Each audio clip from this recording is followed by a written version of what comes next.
Hello, everyone, and welcome to another episode of Home and Away, a podcast devoted to all things in and around the world of sport in Kansas City soccer. I am Drew Vanderploeg, joined once again, as always, by my good friend Cody Welton. This week on the podcast, the season has begun. Are we sure? Are we sure it began? Oh, it began. A game was played. Didn't necessarily feel like a regular season soccer game for the Sporting Kansas City folk, but the season has begun. We're probably not going to lead with how the season began because, candidly, it was sort of as expected from the results perspective. That said, we did do a lot of whining, kvetching, complaining about the quality of the roster, where the roster was, and why we don't know more about why we are in the situation we are last week. And what do you know? Many things have happened since then. There have been a number of player signings. We're going to pour one out for a guy who's been with the club for almost 10 years, who has found his exit, and we did get some interesting commentary from David Lee in multiple venues over the last week. So I think that maybe it's a better place to start there. It's kind of the news around the club, kind of where we are, what the current status is, because candidly, until those types of things are rectified that allow the roster to be filled with players that can put together a more cohesive and coherent performance on the pitch, it's sort of irrelevant for us to spend a ton of time breaking down what happens on it. So that is going to be kind of the focus that I have to start this one. And I guess the most important thing is the podcast works, right? We recorded the podcast a day early in order to try to see if we can get some sort of mojo going. And the day after we recorded, Lasse Berg Johnsen officially unveiled as the next Sporting Kansas City player. We've been talking about this guy for several weeks, but your thoughts on, finally signing a guy? I mean, if he's the right guy, it does move the needle. But I think that, everything is sort of couched in the reality of what's on the pitch, and what we saw on Saturday suggests that there's just, one signing is not going to make that much of a dent. There's just very deep systemic needs for the roster. So I think that this has the potential to be a really good signing, and the kind of signing that does potentially lift up the players around him if he's as good as we think he's going to be. But it's still just one signing, and there's a lot more needed. I think that one of the things that you and I talked about before we started podcasting, my opinion is that there's maybe like 3 or 4 starting quality players that actually started the game on for Sporting Kansas City on Saturday, and he would definitely be an upgrade on most of them. Maybe other than Deki and Manu. I mean, that's kind of where we expect him to slot in. And if he can take some of the ball progression responsibilities from Manu and let Manu do some other things, I think that might be a really good thing. And, I think we're all... I don't know that there's a solid answer yet as to sort of is he going to play with Manu in a double pivot, or is that going to allow sounds Manu like to... not. Yeah, it sounds like not, according to Wiki. In his press availability for Media Day this week, he alluded to the fact that he expects to move Manu further up the pitch when Lasse gets into position. So, I wonder why that is. I wonder if that is if that's something that he has planned to do for a while, or if that's just because there's got to be some creativity further up the pitch because there ain't shit right now. And so right. Well, I think so. I'm reading between the lines on all of this, and I think you and I were in a fairly similar place when we've thought about how Manu has been managed so far in the preseason and in the first game, where Wiki seemed quite reticent to move him out of the double pivot. Super reticent. Even after Reynolds gets injured and Jake has to move to right back, we have Kweku Ajibang playing as a 10. That was so surprising to me. Really surprising, and leaving Manu deep. And so I think that led to sort of our expectation, or the fact that we suspected that he planned on keeping Manu there all season. Yeah. And so, like, I'm going to keep my good players where I expect them to play. Yeah. Everyone else will just have to figure it out around them. And so to hear Wiki say that he expects to move Manu further up the pitch is sort of surprising, unless his main concern of having Manu there, and this is kind of what I was sort of trying to conceptualize in my mind. Yeah. And he did sort of allude to this when discussing Lasse and what he can be good at, is connecting the lines. Yep. Like, if Manu is not back there, who's connecting the back line to the front line? Right. You have to have some, we talked about before they let Salloi. Oh my God! No! I just Ndembe, before they let Ndembe go, right? Yeah. That like I talked about the fact that Ndembe was a main, maybe not great at a lot of the things that we would have liked him to be good at, but he was a progressive force over there, a ball progressor or some. You have to have some mechanism to progress the ball from one box to the other, and obviously you have to have defensive and attacking output also, but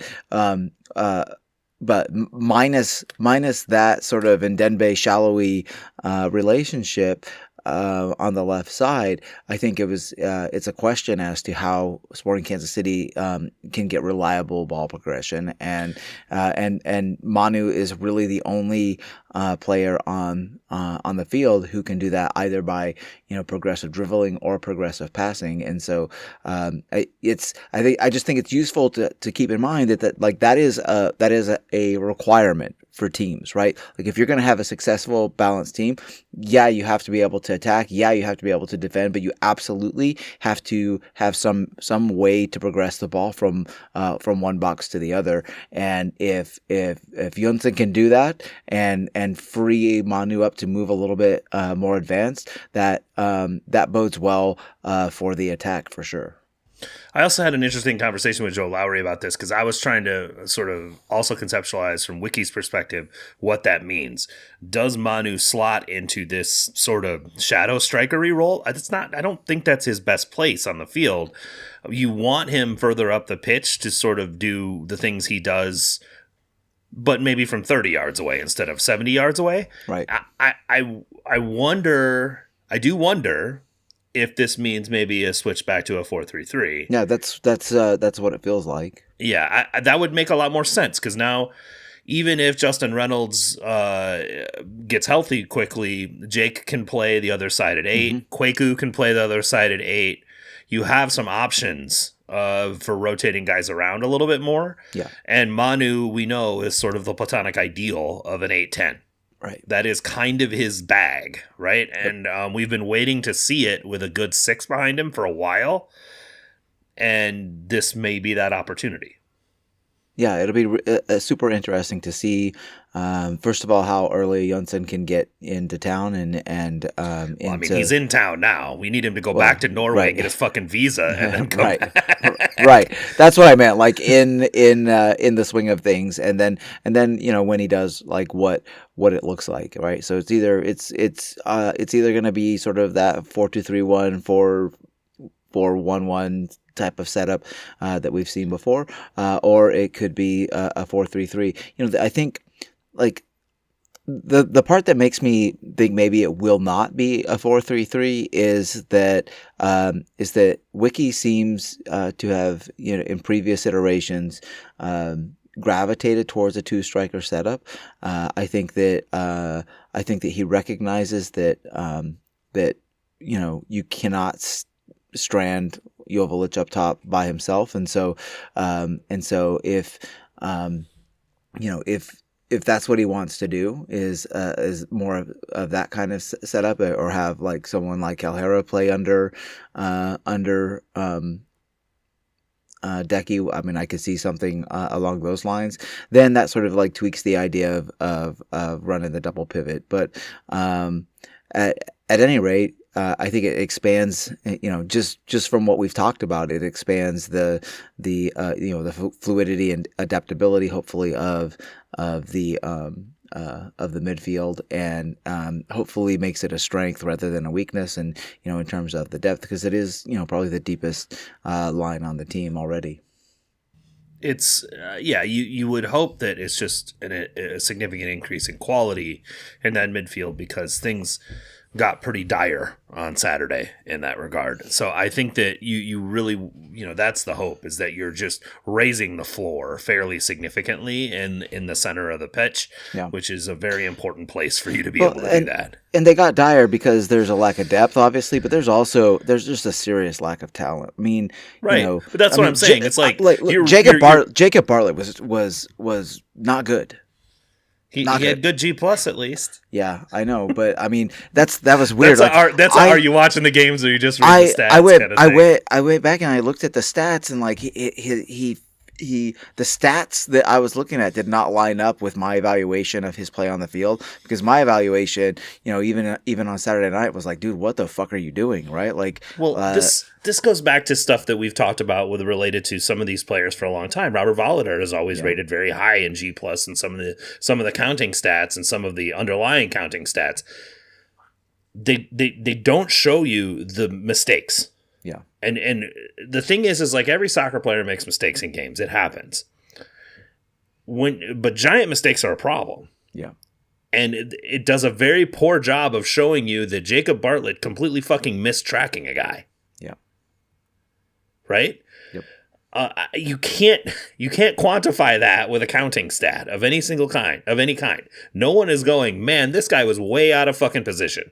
Mm-hmm. Like, that is not something you can quantify with any of those numbers. And that was a significant problem for him and for Wyatt Meyer. We'll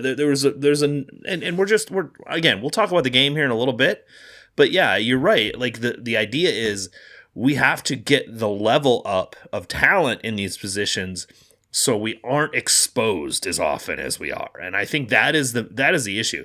It's not that Jacob Bartlett can't complete passes and can't see passes and isn't capable. He completed like 92% of his passes, right? Like that part of his game looks good in out of context. Right, but you have to look at the whole game, and you have to look at what he's doing the rest of the time.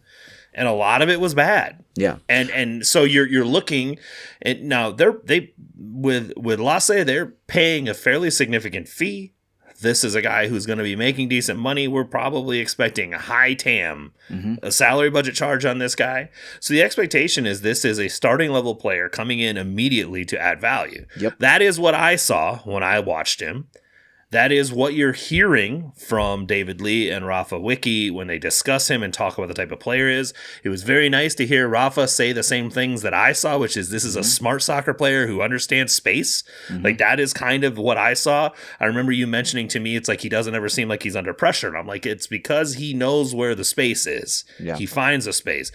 Sergio Busquets could barely fucking walk for the last couple of years he was in Miami. He was always wide fucking open. Why? Yeah.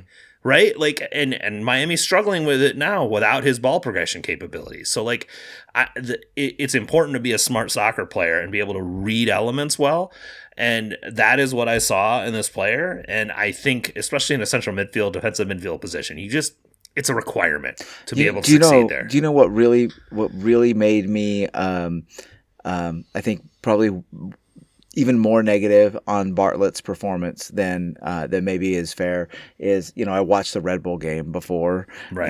and watching Mehmeti is just like, dude, this kid is like 16 years old and he's playing that position. He looks like a grown ass man out there, and he looked really good. And Bartlett is way older and way more experienced and did not look anywhere nearly as good. And so that really sort of colored my my impression and biased me against Bartlett for sure. I think two things can be true. I think Bartlett can be a decent guy to have on the bench for depth when you need it in certain circumstances. Yeah.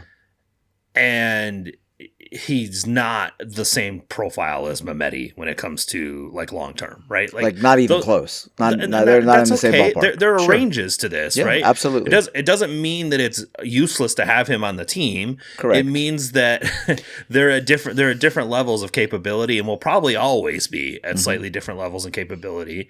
But I also do think something that has not done Bartlett well in this circumstance is the way that this team has gone about youth development up until this point, as far as getting guys pro minutes and then getting them in real pro environments and teaching them how to operate in a pro environment, enabling them to be successful in a pro environment. All of that shit has not been done early enough or well enough in the past, in my opinion, which leads to Bartlett's capabilities. Or consistently enough. Consistently enough. And as a result, when he was playing with the twos, he wasn't playing around guys that were leveling him up. Right. We know what the Red Bull Academy is like. We know what their second team is like. Mm-hmm. It's just a completely different environment. And you that's another thing you hear David Lee talking about is like, I want to get guys pro minutes earlier. I want to get them in the twos earlier. I want to get them to the first team earlier. I really believe in getting like younger players to see the game at a higher speed and a higher quality earlier in their development cycle is good. We have discussed this a lot on this podcast. You're seeing aggressive moves. Zamir Loyoranaga barely turned 15 and was on this trip. Yeah. With the team.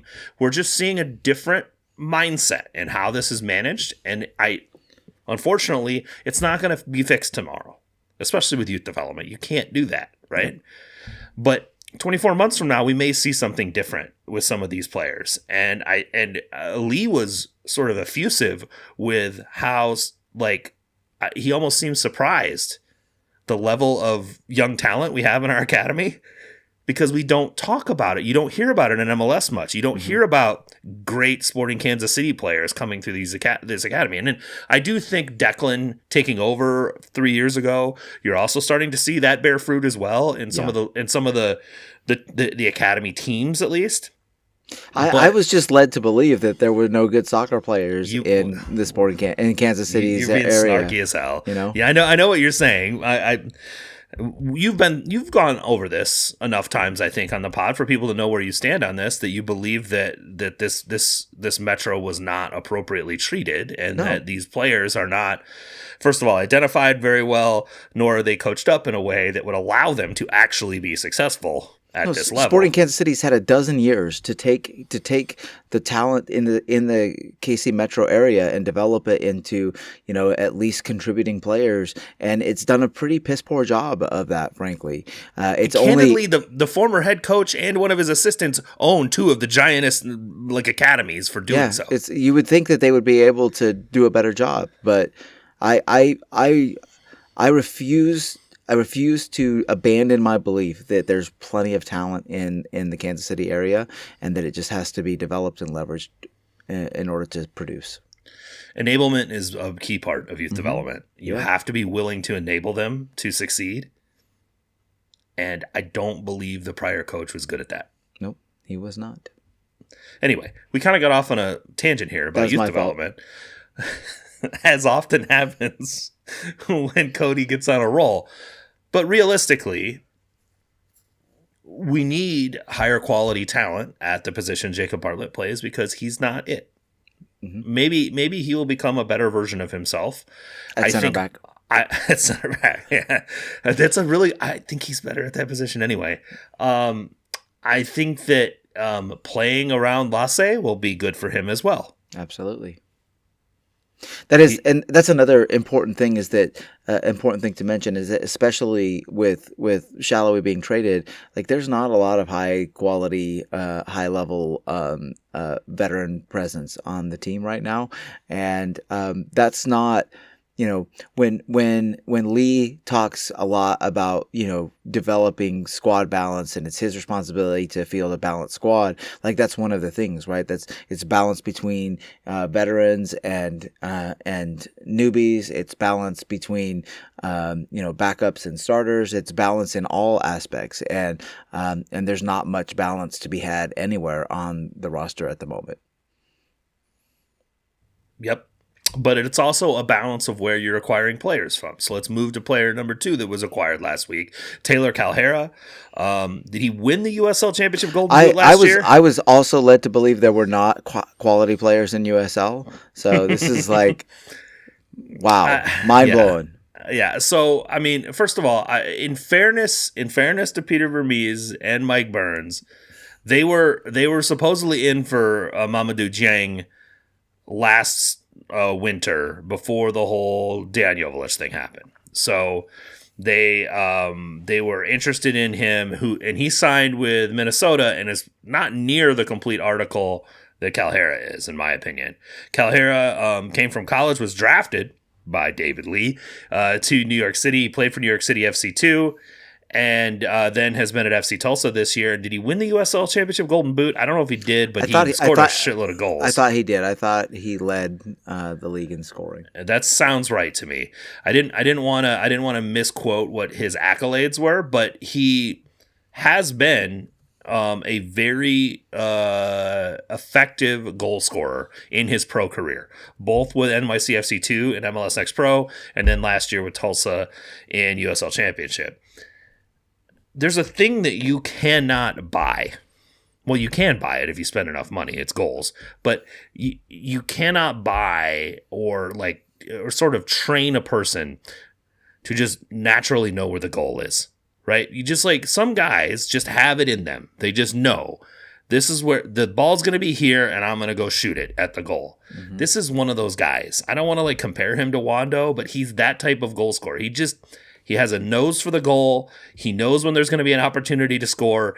He finds it. He scores it. And there's just an absurd amount of value in that type of player. And it is nice to see. Look, we need to sign domestics as well. There's only so many international slots, and they're going for $400,000 to $500,000 on the open market. So $400,000 to $500,000 in Garber bucks and GAM, but they're going for a significant amount of GAM in order to acquire them. So you need to be able to make domestic signings that work as well. And this is a prime example, in my opinion, of a sort of undercover smart domestic signing for this team. Yep, I totally agree. No other thoughts on Taylor Calhera? I mean, it just remains to be seen whether he can produce at this level. But when you look at other players of similar profiles who've made the move from USL to MLS, they have continued to perform. And at some point, there, as you sort of noted, when you know how to put the ball in the net and how to find the goal, that's something that translates, generally speaking, up in level. And so I'm cautiously optimistic about him as a player. I think a lot of it is going, at this point, my concern with him is the same concern I have with Dejan Joveljic. I think they're both, especially Joveljic is a proven goal scorer. He knows how to find the goal, but it's just a matter of who's going to get them the ball. Because from what we saw on Saturday, that was kind of a problem. That's a separate issue that has to be solved as well. Absolutely. But I think that this is the type of signing that you just didn't see this club make in the past. Absolutely. Not in a million years. It's just a really nice sort of ooh, that's interesting. Oh, okay. And you're right. I don't want to ascribe certain expectations to him we're going to start calling him LBJ. I love that Lasse's initials are LBJ. I mean, I'm waiting for the Texas presidential sort of memes to come out. I haven't seen one from Wesley Williams yet, and I'm kind of disappointed because I felt like there have been a lot of opportunities to do LBJ stuff. John Oliver did a great episode where he talked about the size of LBJ's balls. So there's all kinds of stuff out there. I was going to mention that I don't want to hear about the size of our LBJ's nether regions, but yeah. There are some opportunities to do some fun stuff with LBJ, but regardless, I don't want to try to put too many expectations on either of those guys. I'm just excited to see this club do things that look interesting to me. And it's been a while. Yeah. It's been a while. So,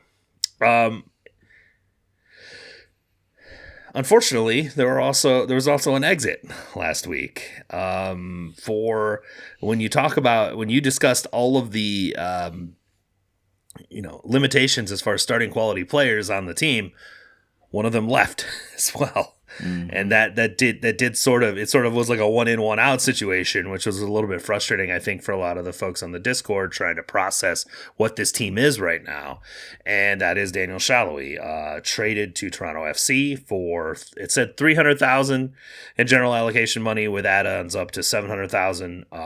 Daniel Sperry has since reported that 200,000 of that has already been triggered. So there is $500,000 that we know for sure that they're receiving in return for Salloi, and he gets to go play soccer with Josh Sargent. So good for him. Yeah, I think that it is. It's a good move for everybody involved. It's one of those things where everybody wins. I think that Salloi gets to go play for a team that's much, I think, further along the sort of rebuild path and on the road to respectability and competitive play. And Sporting Kansas City gets some money there.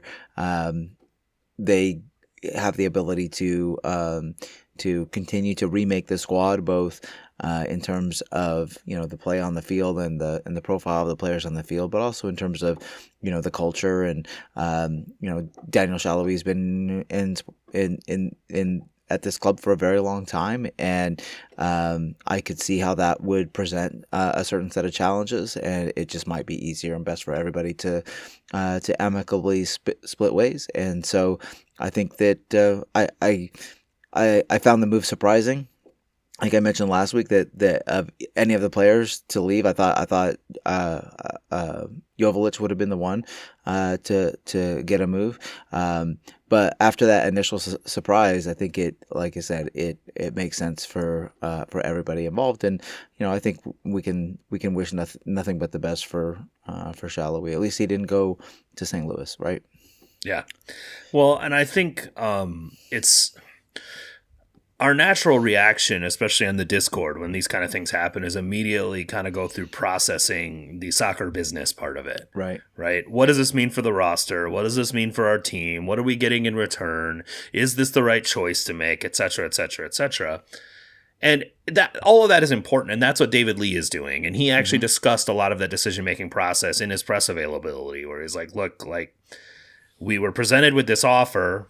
We have a guy who's making the third most amount of money on the team from a salary budget perspective, is in the last year of his contract, and we have an offer that could actually get us compensated for him, which made it feel like probably not signing a new contract here. Yep. And to be fair to Daniel, he's turning 30. Has he turned 30 already? And he's probably not wanting to spend the next couple years of his late prime in the middle of this nonsense. Right, like, and I can understand why he wouldn't want to be doing that. Right, like, he has an opportunity. First of all, I think Toronto is likely to sign him to an extension, and he's probably going to be well compensated there. And he gets paid in American dollars. That's how MLS works. So that's great in Canada. And so I think that there's opportunity for him to go, to your point, to a place that is probably a little bit further along in their process, as well as provide the additional flexibility. Now you've basically alleviated all of the space that you took up by signing Lasse has now been given back to you, and you're back to where you started before you signed him, with the amount of flexibility you have to build out the roster. Now you have to use that space effectively, and that's a conversation we'll get to here in a minute. But it makes sense. Like you said, it's something that makes sense for both parties. And so we go through that whole process in our minds as we evaluate all this. But the end of it is, there's a guy who spent like 10 years here. Yep. Who was a big part of some fun stuff here. I mean, he scored the game-winning goal in the U.S. Open Cup final. Like, this is a guy who, like, we have a lot of good memories of. He's tied second with Johnny for most goals in club history. I think it's sort of appropriate that they finish tied. Like, I really do. It is kind of cute. Yeah, they're very good friends, as we know. They're very, very good friends still to this day. And I think it's a fun one for them to kind of have with each other. It makes you wonder if Daniel might try to come back here at the end of a season, at the end of his career, and maybe just snag one more to get in front of Johnny. I could see him doing something like that. But I went through all of this. I was on a work trip last week. That's part of the reason we recorded early. So I didn't really get to process all of it as it was happening. And I got back home, or got back to the hotel, and then I looked at my Instagram. And I follow a lot of these guys on Instagram, and you see all of the stories and all of the stuff and all of the like, okay, yes, all of this is about playing soccer when it all comes down to it. But also, this is a guy who was a huge part of this club for the last decade. Yeah. And he talked about it, right? He met his fiance here. He, made a home here. He said it will always be home. He became an American citizen here. Like, there's a lot to this time that is really, really significant to him. And I think it was significant to all of us. And I think it's important to also separate yourself from what does this mean for our game this weekend? Mm-hmm. And remember that this is also people doing a job, and that, we've got a lot of positive memories with him around.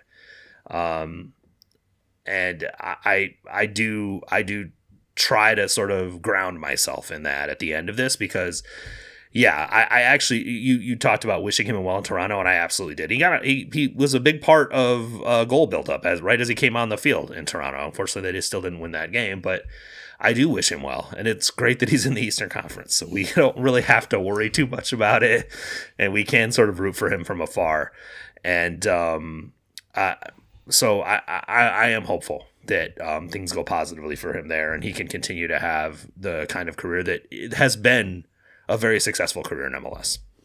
Yeah, I was just surprised. Honestly, I thought he might go for a little bit more than that. I mean, when you look at it, like Jacob Schaffelberg went for basically the same. Completely different things. I already talked about this in the Discord. Those are completely different things. Jacob Schaffelberg is 26. Did you talk about Schaffelberg specifically? Someone brought up Schaffelberg, and I brought up how they're apples and oranges. They're not even close to the same comparison. Schaffelberg was under team control for, I think, another 2 years, is not making $1.3 million, and is 26 years old. Yeah. They're just not even close to the same transaction. Yeah, the compensation is a big part of it, isn't it? Yeah. And not in the end of his contract. Yeah. Like, the value of Schaffelberg's contract in MLS is much higher than Salloi's. Right. Salloi is an appropriately compensated player for what he offers. Schaffelberg is an undercompensated player for what he offers. So you pay a little bit more GAM to get him because you're getting value. Gotcha. There's all, this is where we really get into the math and the sort of mechanics of managing the soccer side as a business. But yeah, Schaffelberg's not even close to a cent. A lot of people brought up the Griffin Dorsey thing is also, and yeah, I mean that's a bad transaction in my opinion. Like I don't see a reason to ever make that transaction. But I don't think Schaffelberg and Salloi are comparable. No, no, not at all. But anyway, especially because of the positions they play and the import that has on the team's ability to attack and those sorts of things. I think Salloi is a much better rounded, more well-rounded player. A 30-year-old player coming to the end of his prime in the last year of his contract, making 1.4 million a year. I'm not surprised he didn't go for a bunch of GAM. Right. That's just you're right. Makes sense. I mean, what is Salloi's best trait when he gets behind defenses with the ball? How well do you think he's going to continue doing that into his early 30s? Yeah, probably not great. I mean, I think he's still going to be a good player, and I think he's still going to be helpful to Toronto for sure. But especially for the next 2 years, for sure. But you're as David Lee has said over and over again, he's making decisions for the long term. The medium and the long term is what he's really focused on. Getting this value back, and it sounds like the other 500K is probably pretty easily achievable, especially if Salloi plays the way we know he can. That they're going to get $1 million in GAM for a guy who probably wasn't re-signing here. Yeah. And what value does it get you to leave him on the roster for the next year? Not much. And I honestly, I have to admit, I have been very skeptical about his ability to transition into that central sort of number 10 or second striker role. Seems like maybe he wasn't super excited about doing it either. Yeah. So. Yeah. So the way David Lee said it was the way that David Lee said it was he was very interested in the opportunity. I'm not putting words into his mouth, but I don't know how excited he was about playing as a central player underneath Decky. Which is crazy because that's where everybody wants to play. That's where every attacking player wants to play. underneath a DP striker. Yeah. I mean, you would think, but yeah, I guess maybe not Vinny or Mbappe. I guess. So. We also signed one more player. We did. Ethan Bartlow. Yay! Very exciting. That's all I got about Ethan Bartlow. Very exciting. We do have 4 center backs on the roster now. Yeah, that's great. To your point, none of them really started quality center backs in MLS. And this is no dig on Ian James. He's a 17 and a half. He's a baby. Yeah, in a man's body. We'll talk about how things went when Jansen Miller came on later. But by the way, just real quick, did you see him when Agyebang came on? Did you see? Yeah. Did you see Ian James's reaction? No. He was like his biggest cheerleader. He was just nice. rah-rahing it up. I love it. It was very sweet to see, and it really endeared Ian James to me big time. He seems like a really good kid. He really does seem like a good kid, but also like a good soccer player that still has a lot to learn. Right. Yeah. And that's okay. Yeah. 17-and-a-half-year-old center backs, I'm not expecting a ton out of. He played 90 minutes. Wasn't perfect by any means. We'll get there. We have to get into the rumor conversations. Diego Borges, reportedly, according to Ben Jacobs, close to an agreement with Sporting Kansas City. It sounds like they maybe upped their offer a little bit to try to get it over the line. I don't know how close. This is definitely coming from, how do you say, Zalaegerszeg? That's how you call it. That's how you pronounce it. I don't think Hungarians pronounce it that way, but Zalaegerszeg, ZTE. That's what we're going to call them. I think that's where Ben Jacobs' sources are coming from. But yeah, I want to try not to get too far out over our skis, but it seems like maybe something that's progressing, which would be good. But as we've discussed, like he's not necessarily as a starting quality center back either. So no, he's a 21-year-old with technically 12 pro starts. Right. 6 of them are with Santos's U20s. Right. So yeah, still another raw talent for the future, and I think the right type of thing for them to be doing with U22 slots. We need some starting quality talent to put next to these guys so that they can grow at the same time the team plays soccer and attempts to win games. And then our latest update on Kapita Kapemba, the latest reporting is from Poland is that maybe it's like Sporting upped their offer again, and maybe it's something that will still happen, but they also know that the MLS transfer window is open till the end of March, and they're still trying to get some use out of him to maybe get themselves up the table a little bit in the meantime. Their coach, by the way, fucking blowhard, as I told you, got suspended for 5 games for his red card explosion situation. I told you about this. Yeah. Like, he apparently accused the opponents and the refs of corruption and all this other stuff. And then, of course, there was the whole riot that happened on the field afterward. Their coach is suspended for 5 games. He may not get to coach Kapita again if this transaction goes through. So yeah, that's the latest from the drama in Poland. It's not quite the same thing as the Cesarenga, but it's almost as interesting, to be completely honest. Yeah. We'll have to see if that's something that actually gets across the line or not. The big thing that I spent a significant amount of time, I will say, pontificating about, but certainly also yelling into the void about, was the lack of transparency, the lack of information, the lack of hearing anything from the president and GM of this club about where this club is. And, as we start a season with the lineup and the roster that we have, what is going on? We've heard from him several times since then, so that's nice. I don't want to I don't want to call the podcast responsible for that, but it certainly lines up really well from a timing perspective. There's a little correlation causation. I'm not going to try to make those type of claims, but I do think it's noteworthy that we have heard from him several times. He was traveling with the team in San Jose, and so when they did the pregame media availability, showed up on the Zoom and answered questions, which I think is great. Like, yeah. all I was asking for when I went on this rant last week was some level of transparency and understand and ability to discuss what is happening right now. If the club can only field a full roster by taking short-term loans from their academy to start the season, and it's not like RSL where they've got injuries and illness and availability issues. What's going on, right? What's happening here? What are we working on? Why are we in this place right now? Yeah. And I don't think he said anything of super significant note, but it was just nice to hear him like I don't know about transparent, be open about the fact that, yeah, this hasn't gone the way that I wanted. Mm-hmm. Yeah, I'd like to be a lot further along than I am right now. He, during media day, did a 15-minute sit down with Thad Bell. It's on the Shades of Blue feed. I would suggest you listen to it.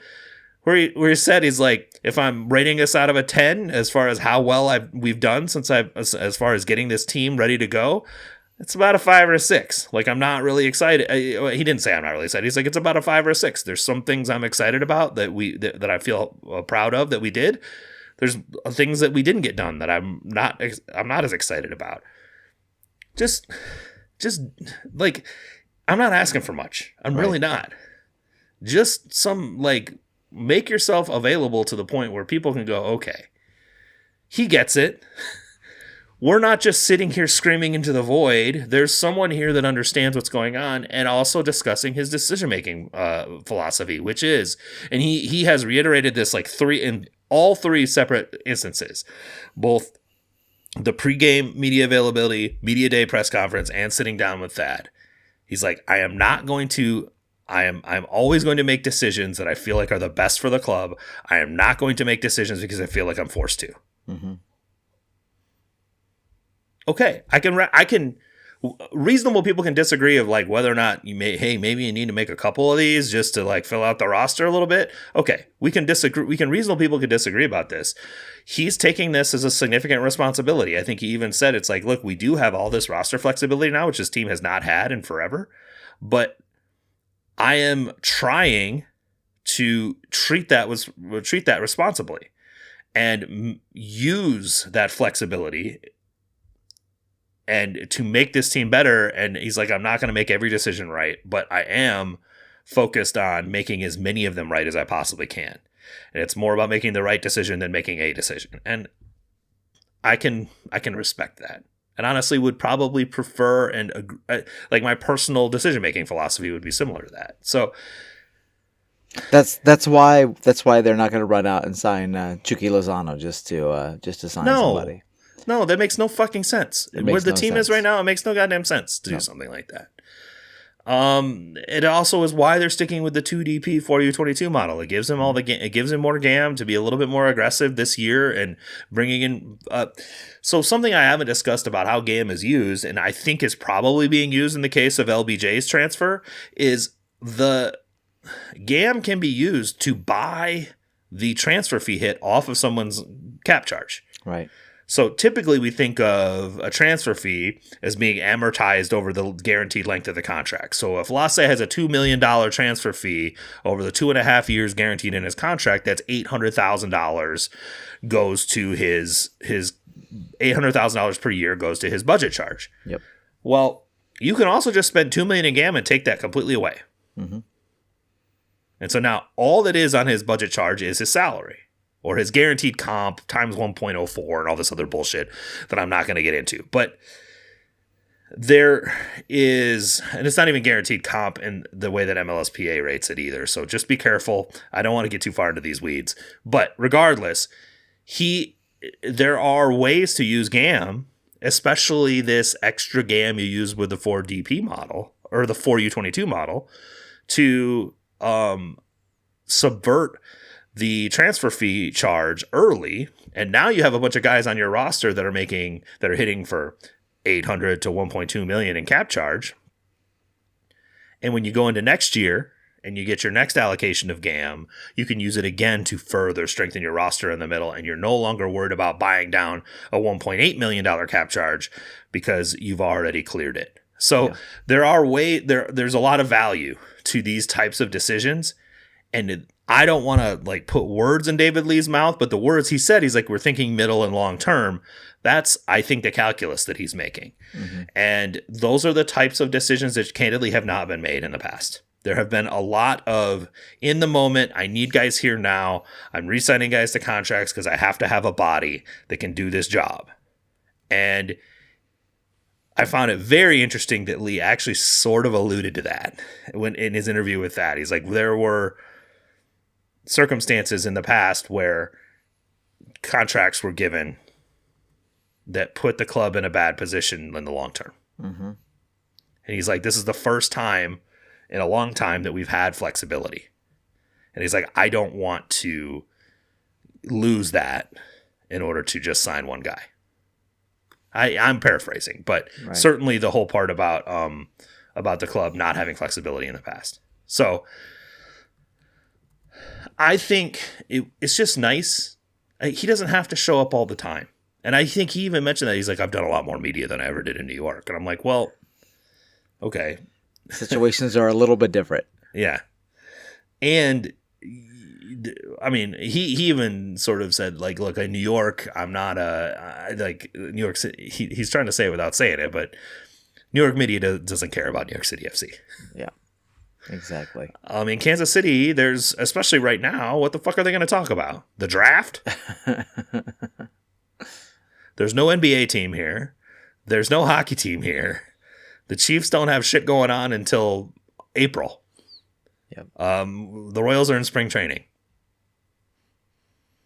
You're it, bud. So I think that there's a little bit of that, like the sort of surprise, but also I think that it highlighted to him the importance of the Sporting Kansas City brand in the city. It actually means something to a lot of people in this town, and probably something he wasn't as aware of, because I don't think New York City meant that much to the average New Yorker. No, I would agree with that. Seems very unlikely that the average New Yorker even really knows that they exist. Right. Maybe when they open the new stadium in Queens, maybe that will sort of like change the profile a little bit, but it's definitely a different environment, and I think it's good for him to get to understand that. So I felt it was just nice to see him show his face a little bit and just be open about the fact. It's like, yeah, this hasn't gone as well as I like, and we're going to keep working our ass off until the end of the window, and I'm trying to get 3 to 6 more guys in here. Yep. Like, that's all. I don't need much, man. I really don't. I don't know what your thoughts are, but I mean, I just feel like it was a welcome, it was welcome to hear from him. Yeah, I agree with you. I think that the only one of the 3 that I caught was the media day availability, and I think he seemed. It was just nice to hear from him, right? Like, he seemed like the boss. He seemed sort of clear-eyed and level-headed, and he seemed realistic, but also confident and maybe unperturbed a little bit. He seemed confident that he was going to be able to make inroads on the problems that needed to be addressed. And whether that happens between now and the middle of March, or whether that has to wait until the summer window. I mean, he did identify again that this is a different window because there's a lot more games after the window than has been the case in previous seasons, and so I think that should be a clear signal to sporting fans that they should really temper expectations, maybe even more than we already have. Well, not only that, but I don't think he's saying like, hey, we're not going to do shit. I just think he's saying that we can make transactions in the summer that will have an impact. Right. It's going to be a lot more valuable. It's going to be a lot more value to make summer signings this season than in past seasons. Absolutely. I don't think that means, hey, I'm packing it in. Like, Right. I want to be really clear about that. He mentioned on the podcast with that, he's like, Thad asked him, it's like, has he got to know Kansas City yet? Which is, every time it's like, if you eat the barbecue, he didn't do that, but he did do the, have you got to know Kansas City yet? And one of the things that he sort of alluded to, or basically said straight up, was in 2026, he's spent 2 nights in his new home. Yeah. Like 2 consecutive nights is the longest he's ever spent in his new home. He has been on the road, either in Europe or with the team, or traveling to, he was on the road with them in San Jose this weekend. Like, he has been all over the place trying to get this stuff going. And as a result, he's not really spending much time here yet. And he doesn't expect to spend much time here through the end of March. And that speaks to the fact that he is committed to trying to get work done that does improve this roster. He understands the limitations it has.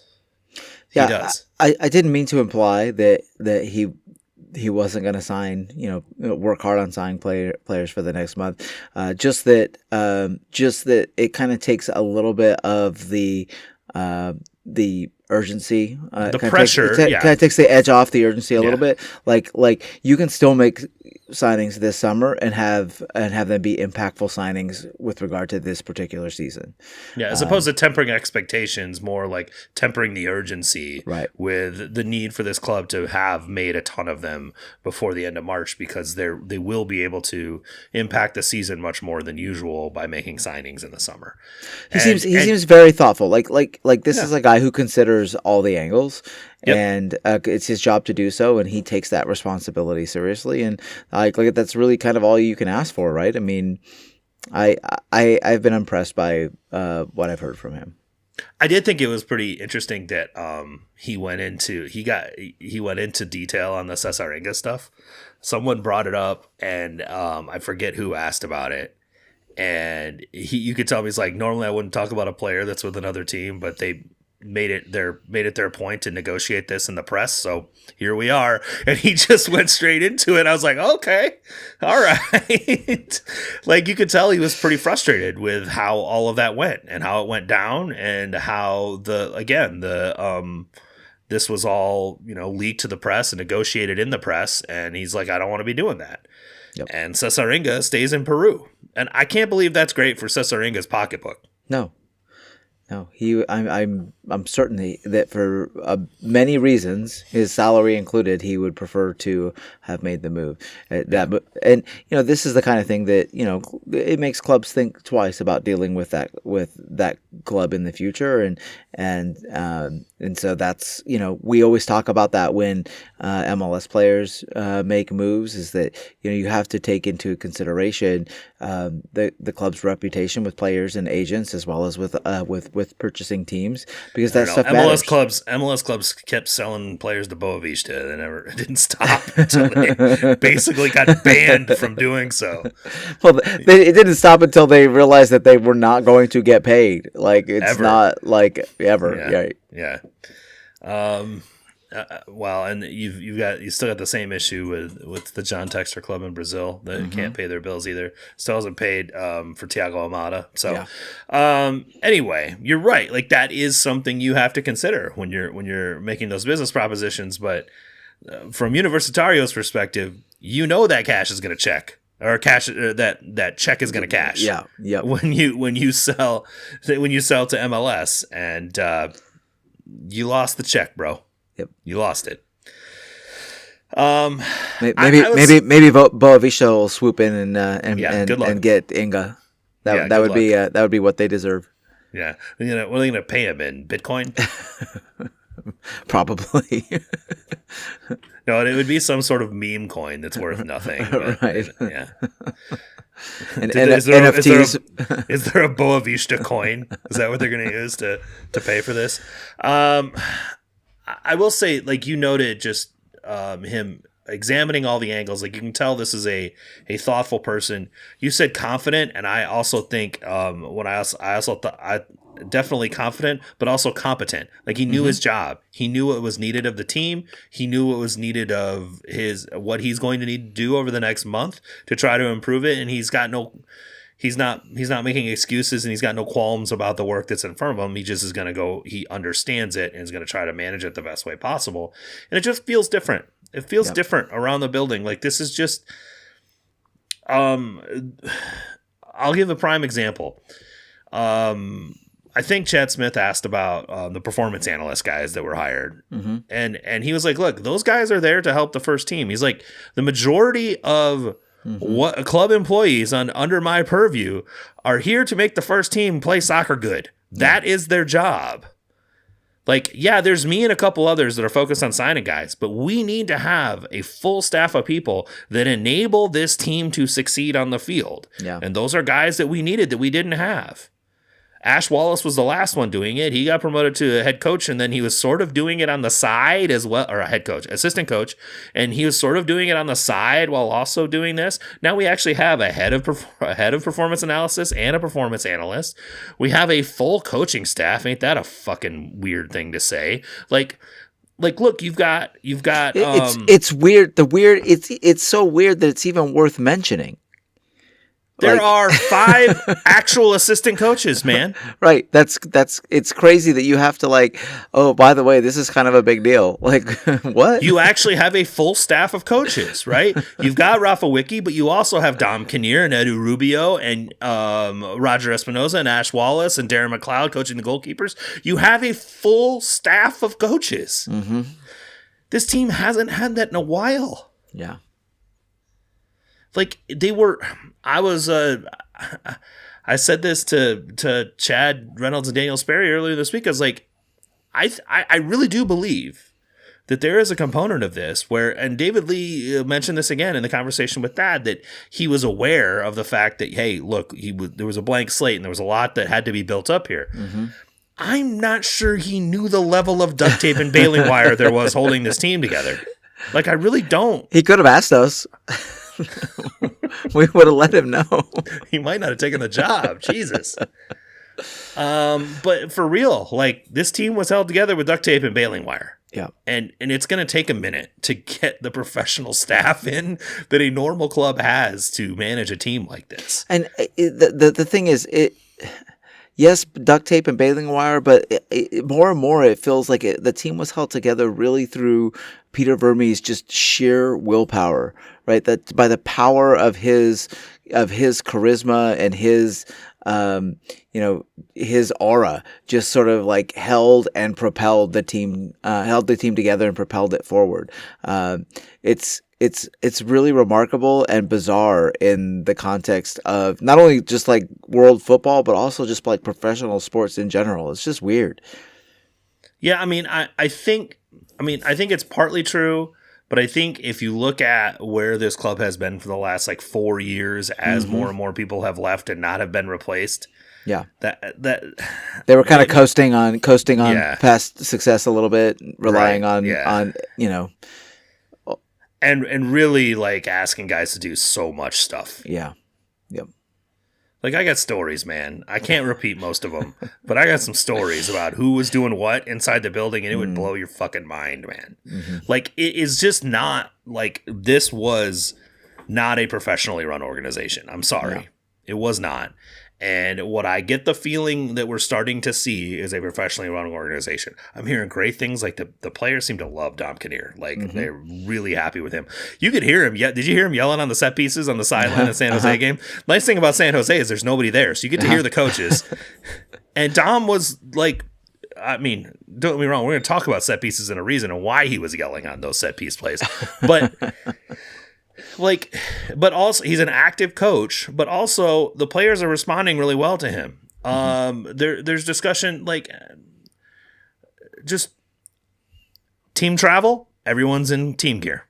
There are just certain things that Rafa does that is kind of a little bit more regimented and which is weird because you think of Vermes as sort of the drill sergeant-y guy that, like, but actually he's not. He actually let those guys fly a little bit. As far as how they operated, his thought was, you're a pro, you better act like a pro.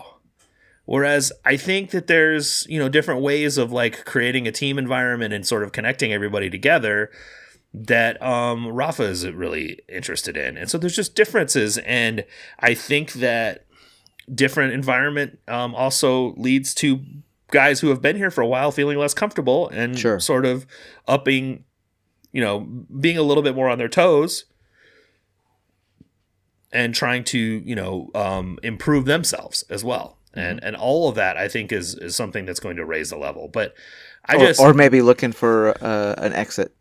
Maybe it is. So be it. Yeah. Right. But I think that even if we're not seeing the result on the field, especially last week, I do think that I'm seeing a change in how this club is operating, which I think is noteworthy. And there's a long, long way to go. Yeah. Right. I think everyone would agree that there's a long way to go.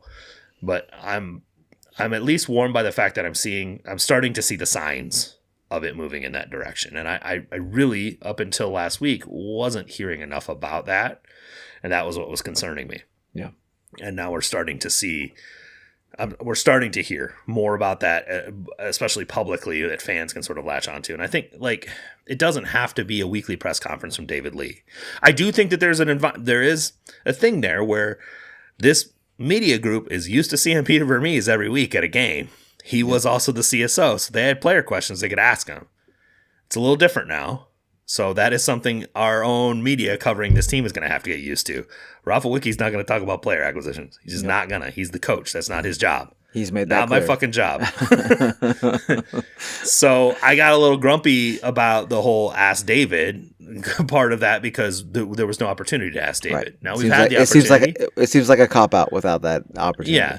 And now we've had that opportunity. We've heard from him. And I don't need to hear from him every week. We can hear from him in about a month or when they sign a new player or something like that. That's fine. But it at least should be some level of communication as to what you're doing to keep fans engaged, because as we get to Tactical Corner and talk about the game fucking sucks. It's not fun. It's not fun to watch. So we need some sort of thing to latch onto to give us some level of optimism, because the team is not good. Yeah. And so he's gonna carry a larger burden than he's familiar with carrying in that regard, because he's not made the progress he wanted to with the roster. Yep. And as such, the team on the field is not playing that well. So let's talk about that. Let's move to Tactical Corner. I am not going to break down everything that happened in the game. I don't think it's worthwhile. I think anyone who watched that game can see what happened before Justin Reynolds' injury and what happened after Justin Reynolds' injury. And maybe it's correlation and causation, but it certainly upset the balance of this team. It's weird that we're talking about a 21-year-old right back who barely has any pro minute or MLS level pro minutes, shifting the dynamic of the team so much. But I think that also speaks to the state of this roster, in which, if you thought it was a house of cards before, we have reached new levels of the house of cards. When you remove one, it does all collapse, and that did happen in this game. I would like to highlight at least the positives from that first 40 minutes or so of the game. The first one is the continued interest in third man rotations, playing out of the back and playing through the middle of the park via these third man rotations, as well as the interest in high pressing. All of that was new and good, and it's stuff we've seen in preseason, but it continued here, and I thought they competed fairly well against a team that is also not at full strength in their roster right now, but much more complete, certainly on a backline perspective than Sporting is, and they competed fairly well. There were some opportunities to try and shoot. They didn't all come off, and there was limited service to Decky, and we'll talk about that in a minute. But I was at least semi-warmed by the fact that it looked like a team that was at least competing in the game. Yeah, I completely agree that before Reynolds' injury, they looked competent. That's the best thing I can say about them. They looked like a team of that had players who were of lower quality and skill, but that were still well coached.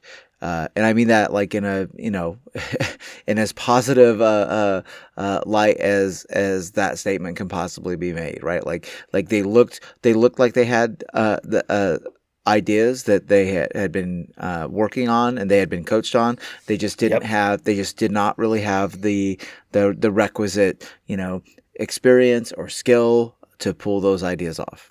There was a third man pattern they ran where it went to Manu and he flipped it forward, and Bartlett, naturally made the run. You could tell they coached it for him to make that third man run. And he received the ball and was in so much space he was actually surprised. Yeah. Like, it took him a second to recognize, oh, I need to go straight downhill with this ball. And so that is the kind of stuff I think that comes to mind, right? When we talk about the guys just not being as up to speed, or, from a capability perspective, either reading the game or attacking the game themselves technically.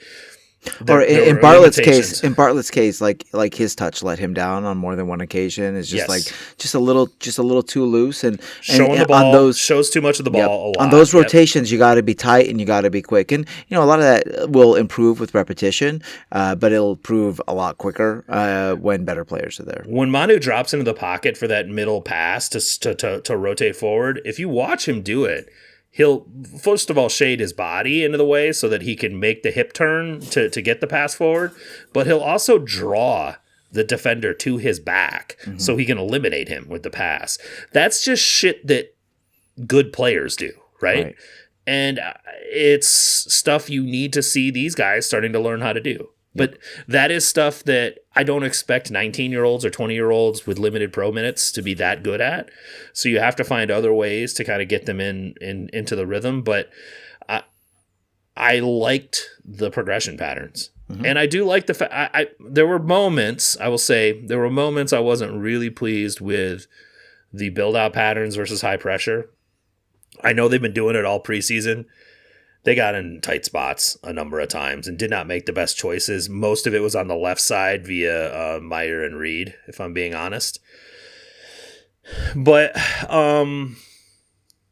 in general, I think your point is really, really good that this is a team that is coached well. Yeah.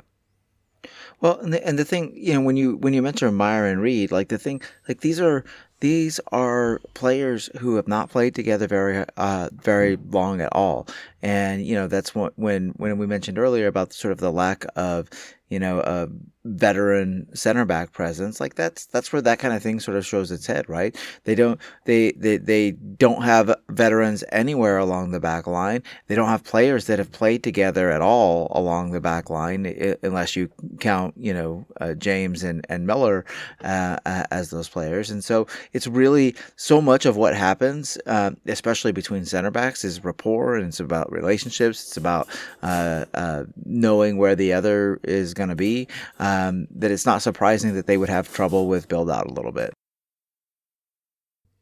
Definitely when it comes to dealing with pressure, you have to have that relationship so positive, especially amongst a center back pair. And as far as what the fullbacks are doing for flaring out to their positions, when you're playing against high pressure, those rotations are really important as the ball moves to be able to find the right next pass. And then oftentimes what you'll see in that circumstance is the center back will start, especially with the ball, if there's high pressure, they'll start moving closer to the sideline, and you'll see the fullback start to move higher up the pitch, and you've got that pass against the sideline, and you've got that, and then what happens is you use a Manu or somebody like that to drop into the pocket, and you can hit that square ball from that into the center again, and then progress up the center. I just don't feel like on the left side of our build out we had that was successfully being accomplished very much. And I think once Justin Reynolds got hurt, there was no attempt to progress along the right side, because I don't think Jake and James had any of that type of understanding of each other. I don't think Jake has played much right back in this system. He seemed okay. I mean, maybe he was playing right back like a central midfielder. That's what he was doing. He seemed very disinterested in being a right back. I'm just going to be honest. He was just like, no, this is not for me. Yeah. And as a result, there was no use of the right side Yeah. to build out, and San Jose was high pressing some.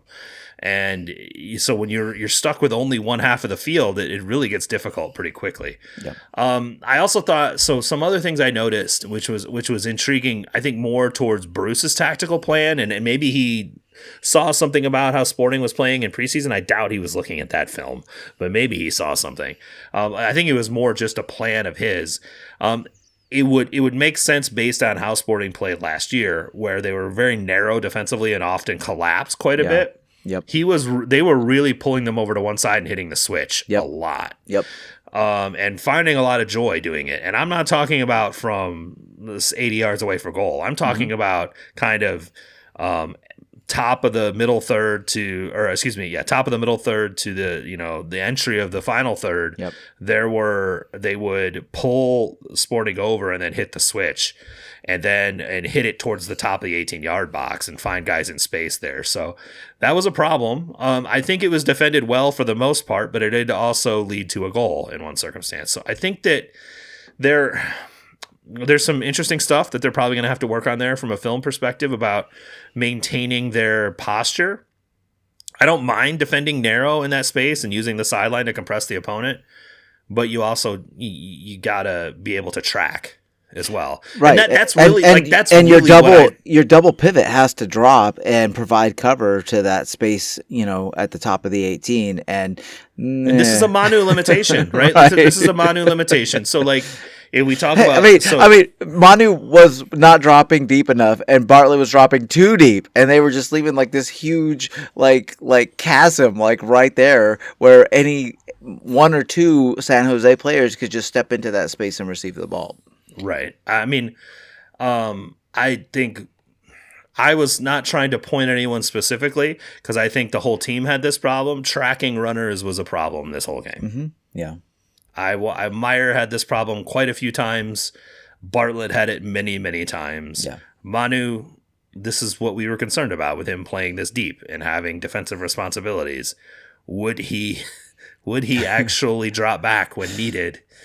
And the results are mixed. Let's put it that way. So I think that there's definitely some things to work on in that regard. We'll see how they're able to work on them. But yeah, I thought it was fascinating to think about now. Just how much Justin Reynolds' injury upset the balance of this team.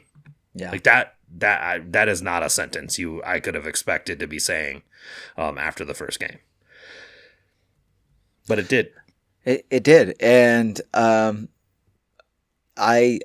would probably agree with you that I didn't.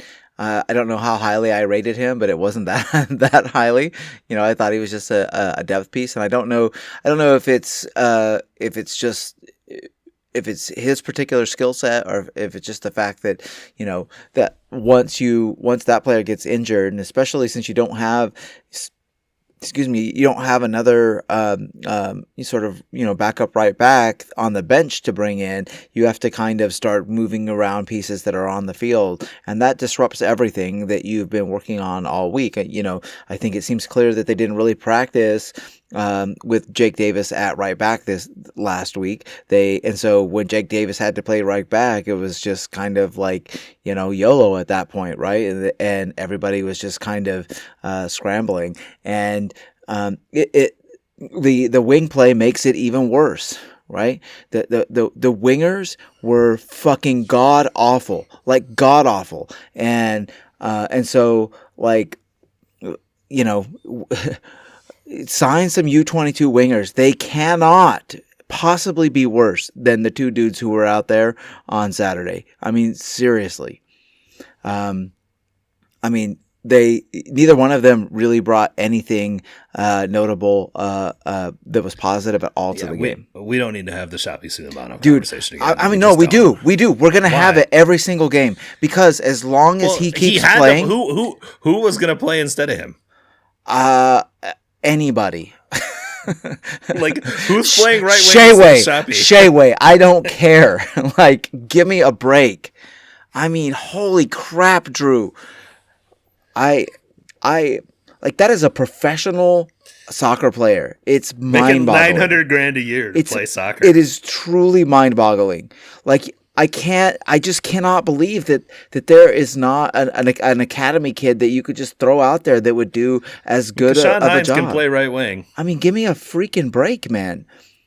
It's embarrassing. Like, it's embarrassing. It's embarrassing to trot out. And this goes back to last year too. To have the team that every time you walk on the field, you have the worst player on the field. And that is literally what happens when Suleimanov starts.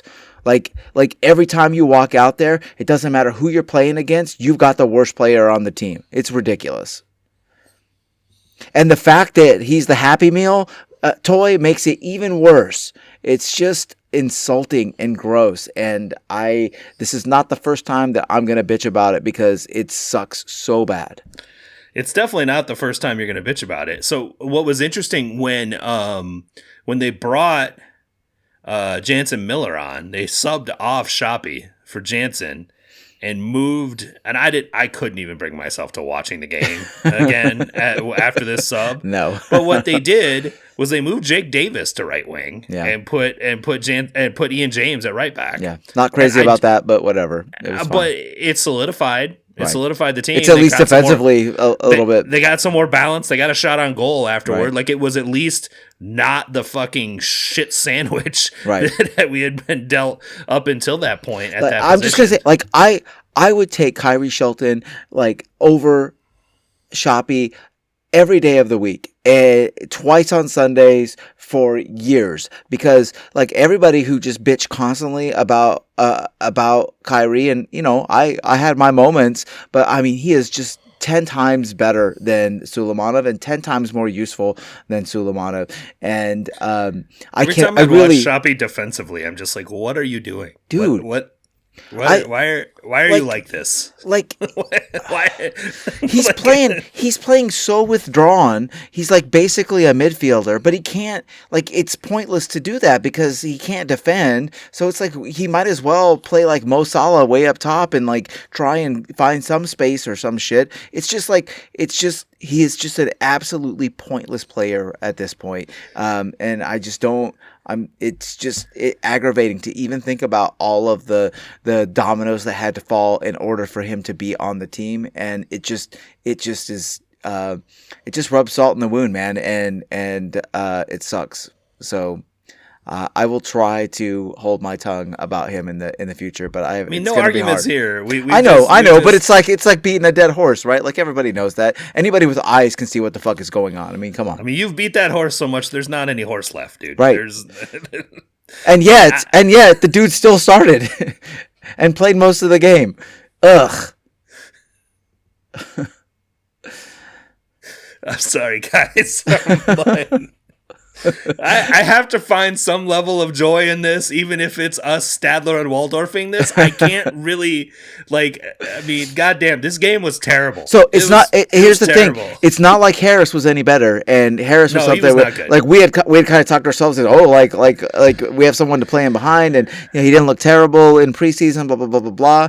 Dude, what the fuck ever? Like, I mean, it didn't help that Bartlett was ass. Look, they could not get the ball forward. Like, I mean, these guys are playing in some respects like the easiest position on the field, right? Like, and like playing as an attacking winger is not. It's not rocket science. You just take people on and you make shit happen in the attacking third. Why do you think David Lee is saying, I want to sign 1 to 2 wingers? Dude, he really wants to. He does. He really wants to. Just to make his team, like, watchable. He's saying 1 to 2 because he doesn't want to commit to a number that he can't accomplish by the end of March, okay? But he wants to sign 2, all right? There's a message there. They don't sign Calvin Harris to start and play 2,500 minutes for this team. That's not the signing they made there. Yep. And I promise you, everyone in the room knows about Shoppy's capabilities. Yep. I promise you. Yep. No, like, you're absolutely right. These aren't stupid people, okay? It's just what we have right now.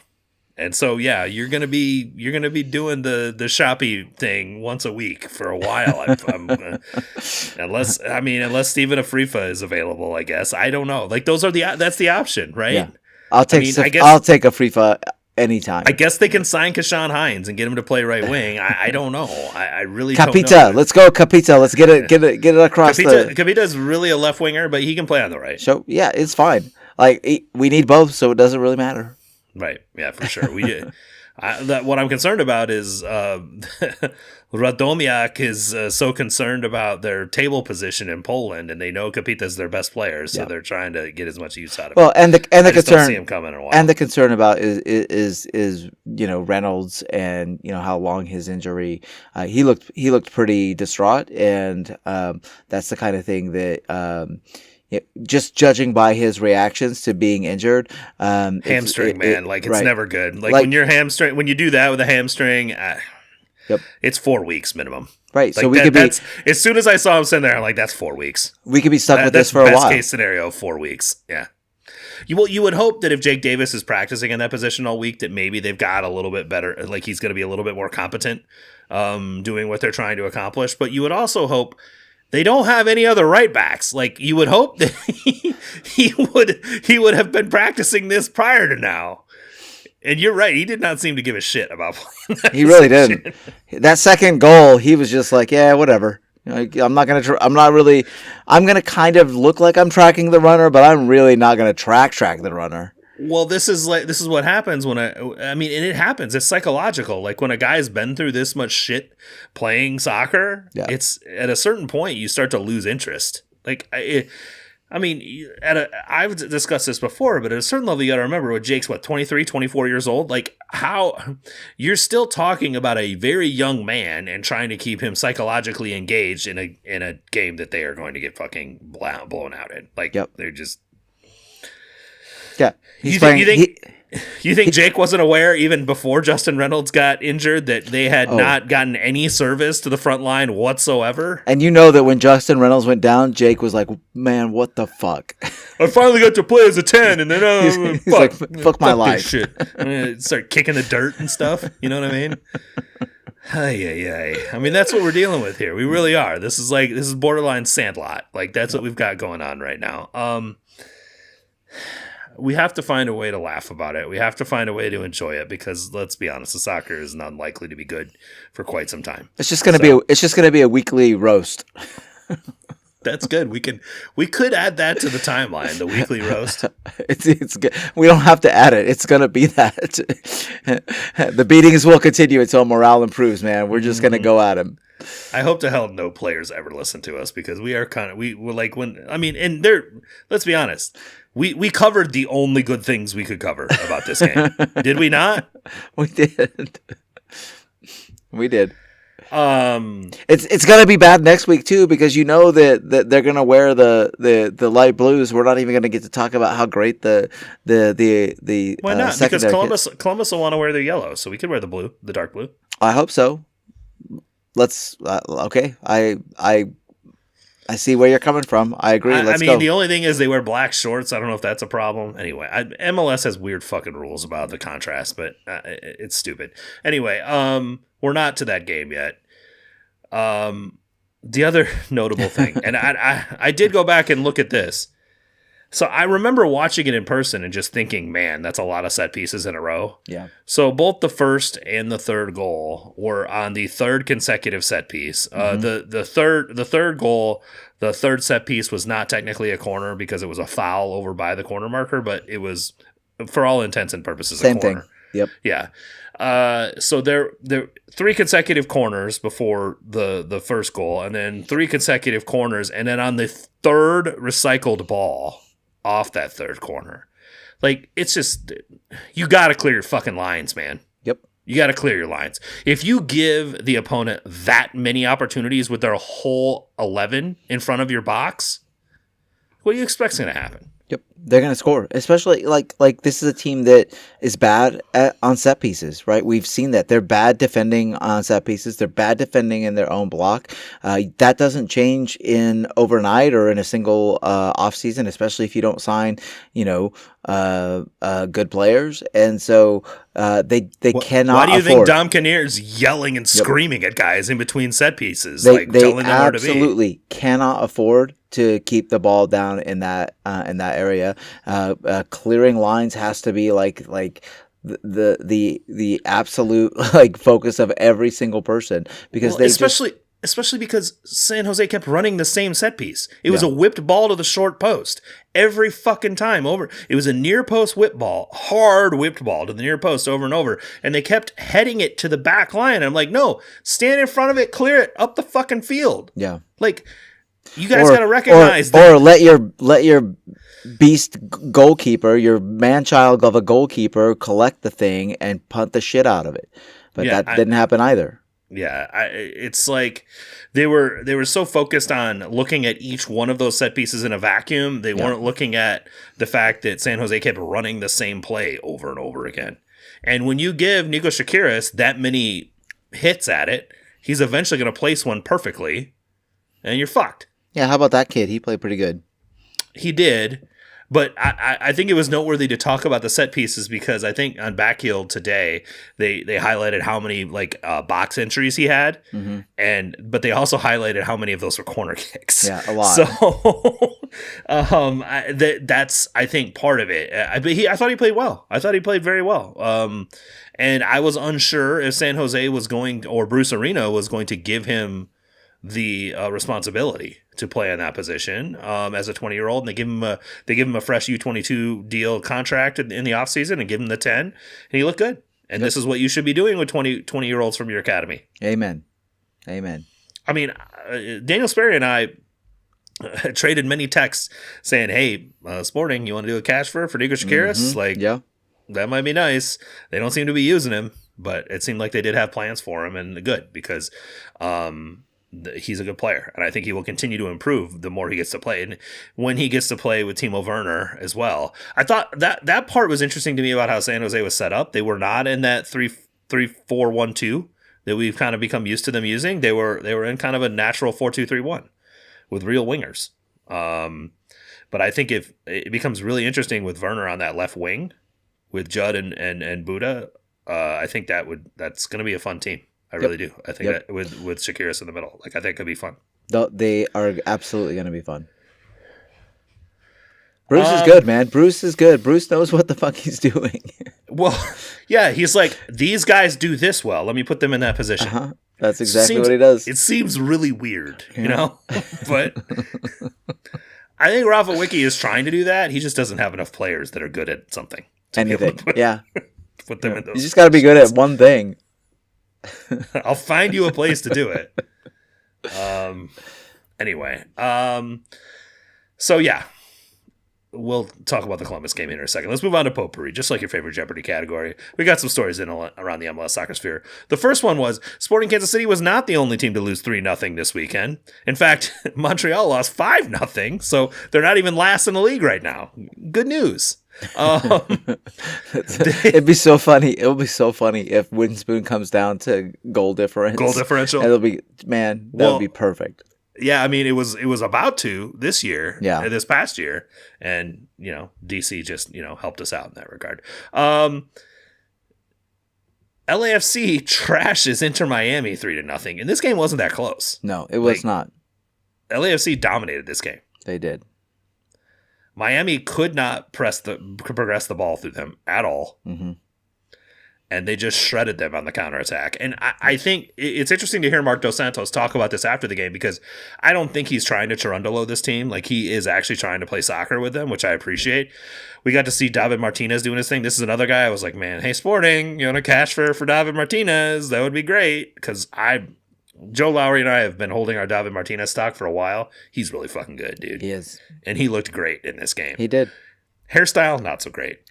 Player, looked great. He's been hanging out with the Kosi Tafari too much. But anyway, this was just a decimation. And Paul Harvey has been on this all throughout the offseason. So I will give him credit for saying this. A lot of people have said Miami has improved and gotten better than they did last year because they've gotten younger and they've also added quality in other positions. I mean, Germain Bertarame is a very good DP striker. Yep. But I think what Paul has been highlighting that whole time is that Jordi Alba and Sergio Busquets are elite progressors of the ball. Yep. Like world-class progressors of the ball. Two of the best ever. They don't got those guys no more. Yeah. Rodrigo De Paul is not an elite progressor of the ball. Yannick Bright, is he going to do this? No. We saw so it was fairly easy for LAFC to sort of sit in a mid block and just be like, "Hey, can you pass?" Actually, we can't. It's kind of weird to see Miami not know how to pass the ball, but you take two of the best passers in the game off the roster. Who are you replacing that with? So it's an interesting dynamic. I'm sure elite coach Javier Mascherano will figure this out. He's just the puppet for Messi, but Messi will figure it out. I mean, how are you feeling about old grumpy Messi? I love it, honestly. Okay. It's like a heel turn without the full heel turn. It's like just enough of a heel turn to be like, okay, yeah, this is kind of spicy. I like it. I like it. He knows he doesn't have that many seasons left, and he's like, I'm not playing I'm not doing it like this. No, he's not suffering. He's not suffering any fools. No.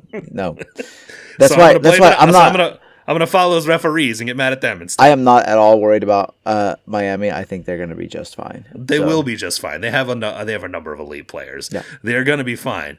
But I think you saw a much more complete team in LAFC than what Miami is, right? Absolutely. Miami has some elite stars, a much more balanced team, and a team that has a more cohesive and competent game model at the moment.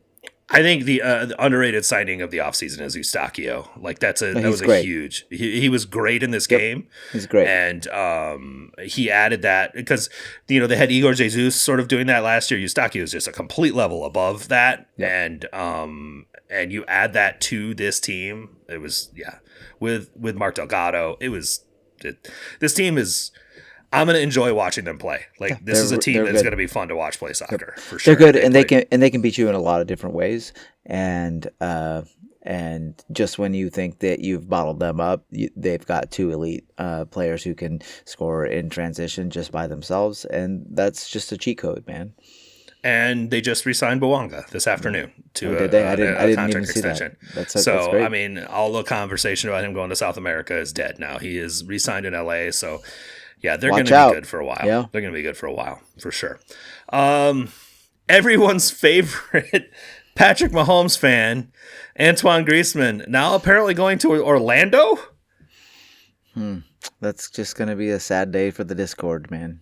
I mean, so Orlando saw themselves get trashed by 3 teenagers over the weekend, and they decided to sign an almost 35-year-old to fix this problem. I mean, he is very handsome. So but he's got that going for him. But I don't know what signing Griezmann does for the issues they had defensively against New York. That is not really. You just plan on outscoring teams 4-3 every weekend. That's it. I mean, Red Bulls absolutely trashed them in the first half of that game. It was not close. Yeah, it was a beatdown. That game was really cool, honestly, to watch that first half. Especially for you, a guy who a noted lover of playing the youths. Do you know what Red Bull reminded me of? No shit. They just reminded me of MLS version of early Klopp Liverpool, right? Just hyper aggressive, just heavy metal football type stuff, pressing hard, winning the ball, going directly towards goal, just attack all the time. All gas, no breaks. It was glorious. I just love that. But shit. with quality too, technical quality and tactical quality. It wasn't ham fisted, right? No, it was not. That's the thing about it. It was fun to watch. We often discuss high pressure teams as being sort of murder ball-y in their style. This was enjoyable soccer. It was. Yep. Yes, it was high energy. Yes, it was very aggressive, but it was fun to watch. Absolutely. Enjoyable soccer to watch. And I'm sorry, I love watching Oscar Pereira teams get fucking jacked. Me too. I know I am aware of my priors when it comes to him, and I don't care. Not a fan. Neither one of us are fans at all. Nope. Not whatsoever. Okay. Last one. Daniel Salloi's new teammate, Josh Sargent, finally appears to. I don't know if it's official. Did it officially get announced? But Tom so. Bogert's got all the details. I don't know if Toronto actually officially announced it, but Tom Bogert had all the details. They eventually paid what we thought they would pay. $22 million, could be as much as $27 million. It's a lot of money for Josh Sargent. But I said this in the Discord. It's a similar thing with, or not in the Discord, I said this on Blue Sky, and it's a similar thing with Emmanuel Latte-Loth. If you are going to try to buy starting strikers from the Champo that are good, you're going to have to pay. This is just the market that you're in. It is. Paying a $22 million transfer fee should not necessarily mean we expect Josh Sargent to score 30 goals. Those shouldn't be correlative things. Transfer fees rarely have that much to do with on-field. I mean, they have something to do with on-field expectations, but they're not that directly comparable. And transfer fee is just how much you pay for his contract. That's all. Right. It's how much it costs to get the guy's contract. Yep. That's it. Now, you're not going to pay $22 million for a guy's contract if you don't think that he's providing you significant value in MLS. Like, you're not going to make that investment otherwise. But also, what you're buying, when you're buying a Champo striker like Josh Sargent or Emmanuel Latte-Loth, hopefully, maybe not in the case of Latte-Loth, is a high floor. Yeah. Right? The expectation is that you've got a guy who is capable and can do this and will give you high quality value. I feel much more confident, honestly, in Sargent than I do in Latte-Loth. Yeah. As far as going to give, like, Sargent's going to give you 12 in a bad season. Like, that's just the way it is. He's a complete striker, right? He can hold up. He can build out. He can press. He can run the channels. We know he can play wing if he needs to. Like, he's scored everywhere he's been, right? Like, he can, except with the U.S. men's national team. Like, that's the only place he hasn't scored with the senior team. Everywhere else, he has scored. And I have never sold my Josh Sargent stock. He's going to be a great MLS player. I think he's going to be fantastic. Yeah. And I think he wasn't going to get the Premier League move from Norwich. Like, once they signed him, he was going to be stuck there doing whatever Norwich is doing. Maybe in the Premier League every now and then, but maybe not. So why not take the move to the place? Maybe in the lower league after this year. I mean, they were on their way down.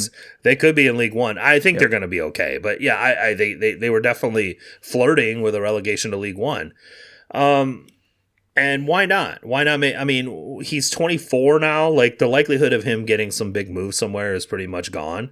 Mm-hmm. This is a good opportunity for MLS. And I think I talked about this last week when it comes to looking at the signings that Sporting is making. Is we're starting to see a change where you're shifting toward this sort of early prime guys who maybe had a sniff when they were younger, but didn't really get there, but are still really good soccer players.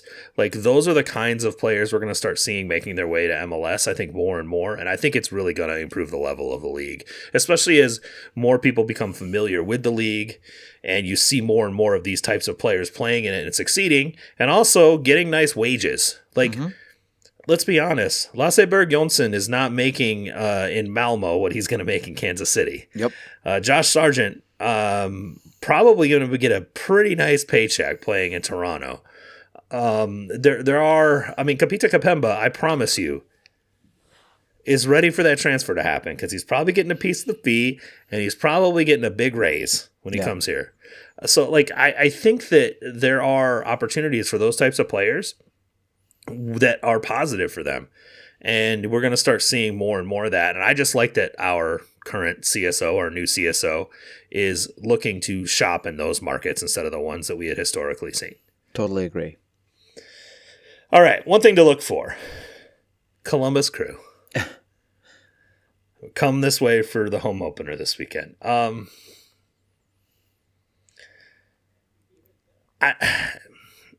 don't know what to make of the Crew right now. I mean, obviously they are a team in transition with Rydstrom taking over from, Lasse's old club, Malmo. I think that they played basically the same setup as they did when Nancy was in charge. Rydstrom hadn't been playing that setup before, but he played them in that sort of 3-4-2-1 with Rossi, but interestingly, Daniel Gazdag was not in the starting lineup. Hugo Picard played along Rossi with Abu Ali underneath. I will say this, Abu Ali looks like the real deal. Yep. That's a real fucking striker. I think he's going to rack up some goals this year. He looks really, really good. And obviously, we know how good Diego Rossi is. I don't think we need to expound much more on him. It's going to be a tough sign. I mean, this is a good team.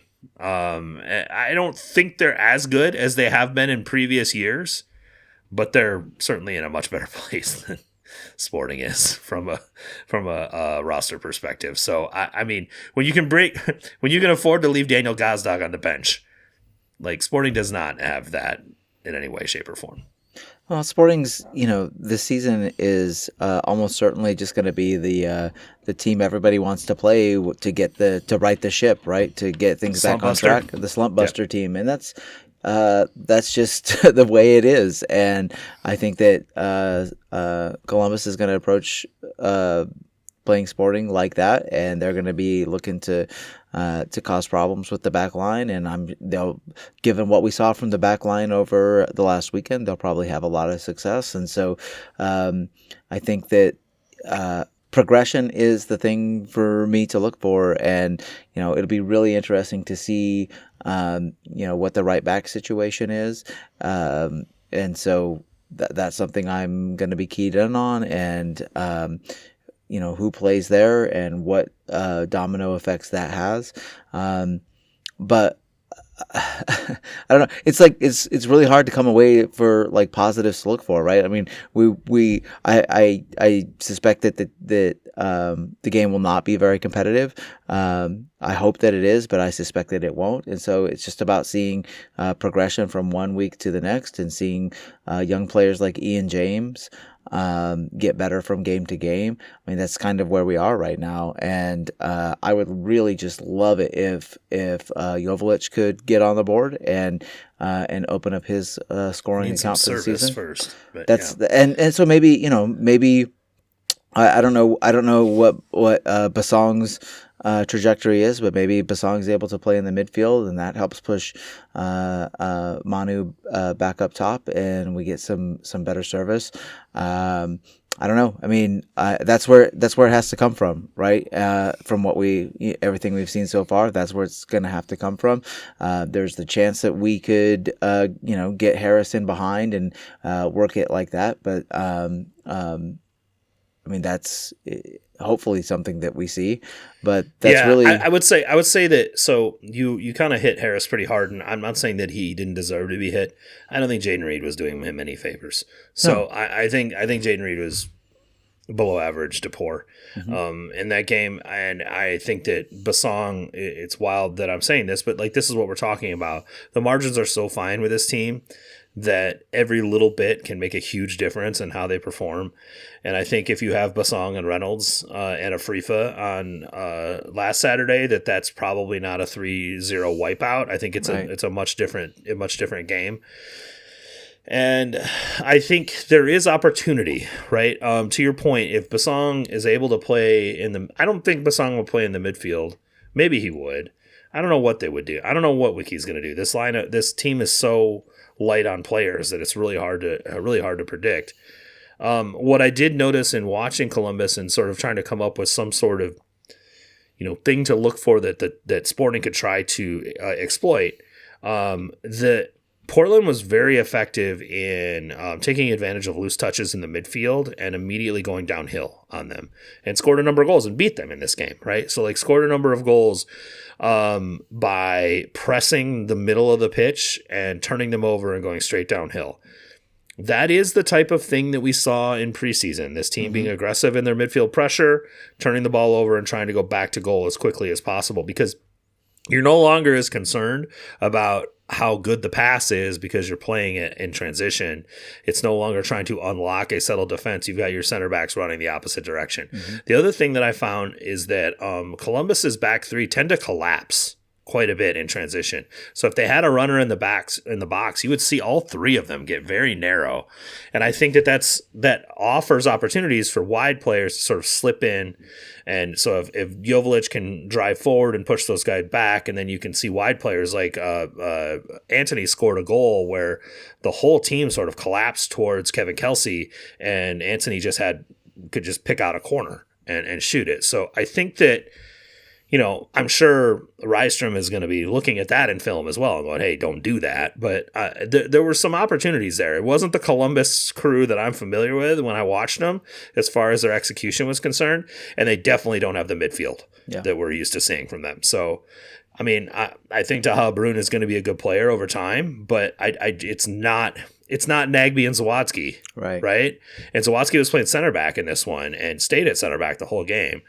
And it's certainly not Nagbe and Morris, right? So, it's a different midfield that they have there now, and I do think that there are opportunities to take advantage of there if they can be good in how they execute their press.